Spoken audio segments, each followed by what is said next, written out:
Hi hello ನಮಸ್ಕಾರ ಮತ್ತೊಂದು ಹುಡುಗೆ ನಿಮ್ಮೆಲ್ಲರಿಗೂ ಸ್ವಾಗತ ಅಂತ ಹೇಳ್ತಾ ಫ್ರೆಂಡ್ಸ್, ಇವಾಗ ನೀವೇನು ನೋಡ್ತಿದ್ರೆ ಕೇವಲ 10 ಹೊಡೆಯಲ್ಲಿ ಕೇಸಿಂಗ್ ಹೋಲ್ ಅಂತಕ್ಕಂಥದ್ದನ್ನ ಹಾಕೊಟ್ಟಿದ್ದೀರಿ. ಪ್ರೆಸರ್ ನೋಡ್ಬೋದು ಯಾವ ರೀತಿ ಪ್ರೆಸರ್ ಬರ್ತಿದೆ ಅಂತ. ನೀವು ಇದೇ ರೀತಿ ಏನನ್ನ ಬೋರ್ವೆಲ್ ಸ್ಕ್ಯಾನಿಂಗ್ ಮಾಡಿಸ್ಬೇಕಂದ್ರೆ ಅಥವಾ ಕೇಸಿಂಗ್ ಹೋಲ್ ಹಾಕ್ಸ್ಬೇಕಂದ್ರೆ ನನ್ನ ನಂಬರು ಸ್ಕ್ರೀನ್ ಮೇಲೆ ಬರುತ್ತೆ ಅಥವಾ ಡಿಸ್ಕ್ರಿಪ್ಷನ್ ಇರುತ್ತೆ. ನಮ್ಮದು ಸುಂದರ್ ಬೋರ್ವೆಲ್ ಸ್ಕ್ಯಾನಿಂಗ್ ಸರ್ವಿಸ್ ಮತ್ತು ಕೇಸಿಂಗ್ ಹೋಲ್ ಮಾಡ್ಕೊಡ್ತೀವಿ. ನಿಮ್ಮದು ಬೋರಲ್ಲಿ ಯಾವುದೇ ರೀತಿ ಸಮಸ್ಯೆ ಆಗಿದ್ರು ಸಹ ನಾವು ಅದ್ರಿಗೆ ಪರಿಹಾರ ಕೊಡ್ತೀವಿ ಅಂತ ಹೇಳ್ತಾ ನೋಡ್ಬೋದು. ಪ್ರೆಸರ್ ಕೇವಲ 10 ಅಡಿಯಲ್ಲಿ ಫ್ರೆಂಡ್ಸ್ ಕೇಸಿಂಗ್ ಹೋಲ್ ಹಾಕಿರೋದು. ಎಷ್ಟು ಇಂಚ್ ನೀರು ಬರ್ತಾ ಇಲ್ಲ ಅಂತ ಕಮೆಂಟ್ ಸೆಕ್ಷನಲ್ಲಿ ಬಂದು ಕಮೆಂಟ್ ಹಾಕಿ. ಹಾಗೂ ನೀರು ಸಹ ಯಾವ ರೀತಿ ಕ್ಲಾರಿಟಿ ಇದೆ ಅಂತ ಅಬ್ಸರ್ವ್ ಮಾಡ್ಬೋದು.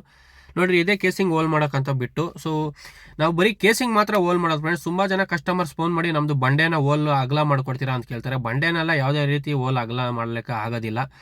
ಬರೀ ಕೇಸಿಂಗ್ ಹೋಲ್ ಮಾಡೋದಕ್ಕೆ ಮಾತ್ರ ನಾವು ಅದು 6.5 ಇಂಚ್ ಕೇಸಿಂಗ್ ಆಗಿದ್ರೆ ಮಾತ್ರ ಮಾಡ್ಕೊಡ್ತೀರಿ. 6.5 ಇಂಚ್ ಕಬ್ಬಣ ಕೇಸಿಂಗ್ ಆಗಲಿ ಪ್ಲಾಸ್ಟಿಕ್ ಕೇಸಿಂಗ್ ಆಗಲಿ ಎರಡೂ ಸಹ ನಾವು ಹೋಲ್ ಅಂತಕ್ಕಂಥದ್ದು ಮಾಡ್ಕೊಡ್ತೀರಿ. ನಿಮಗೆ ಕೇಸಿಂಗಲ್ಲಿ ನೀರು ಬೇಕಂದರೆ ಫಸ್ಟ್ ಆಫ್ ಆಲ್ ನಿಮಗೆ ಮಣ್ಣಲ್ಲಿ ನೀರು ಸಿಕ್ಕಿರಬೇಕು. ಅವಾಗ ಮಾತ್ರ ಕೇಸಿಂಗಲ್ಲಿ ನೀರು ಬರೋದು. ಸೊ ನೋಡ್ಬೋದು ಯಾವ ರೀತಿ ಕ್ಲಿಯರಾಗಿ ನೀರು ಬರ್ತಾಯಿದೆ ಅಂತ.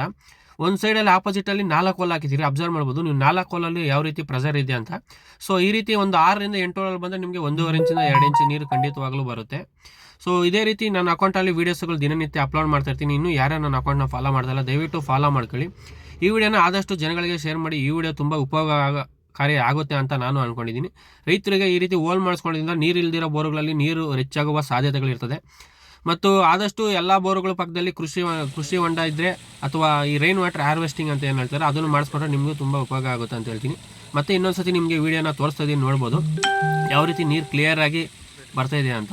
ಸೊ ಇದು ಕ್ಯಾಮ್ರಾ ಬಿಟ್ಟಿರೋದು ಫ್ರೆಂಡ್ಸ್, ನಾನು ಮತ್ತೆ ಮೊಬೈಲಿಂದ ಮೇಲೆ ಡೈರೆಕ್ಟಾಗಿ ರೆಕಾರ್ಡ್ ಮಾಡಿರೋದು. ಕೇವಲ ಬರೀ 10 ಅಡಿ ಫ್ರೆಂಡ್ಸ್, ನೋಡ್ಬೋದು. ಇದೇ ರೀತಿಯ ವೀಡಿಯೋಸು ನನ್ನ ಅಕೌಂಟಲ್ಲಿ ಬರ್ತಾ ಇರ್ತವೆ. ಇನ್ನೂ ಯಾರು ಫಾಲೋ ಮಾಡ್ಕೊಳ್ತಾ ಇಲ್ಲ ದಯವಿಟ್ಟು ನನ್ನ ಅಕೌಂಟ್ನ ಫಾಲೋ ಮಾಡ್ಕೊಳ್ಳಿ. ಈ ವಿಡಿಯೋನ ಆದಷ್ಟು ಜನಗಳಿಗೆ ಶೇರ್ ಮಾಡಿ. ಮತ್ತಷ್ಟು ವಿಡಿಯೋಗಳಲ್ಲಿ ಸಿಗೋವರೆಗೂ ಧನ್ಯವಾದ. ಶುಭ ದಿನ. Take care. ಬಾಯ್ ಅಂತ ಹೇಳ್ತಾ ಮುಂದಿನ ವಿಡಿಯೋದಲ್ಲಿ ಸಿಗೋಣ.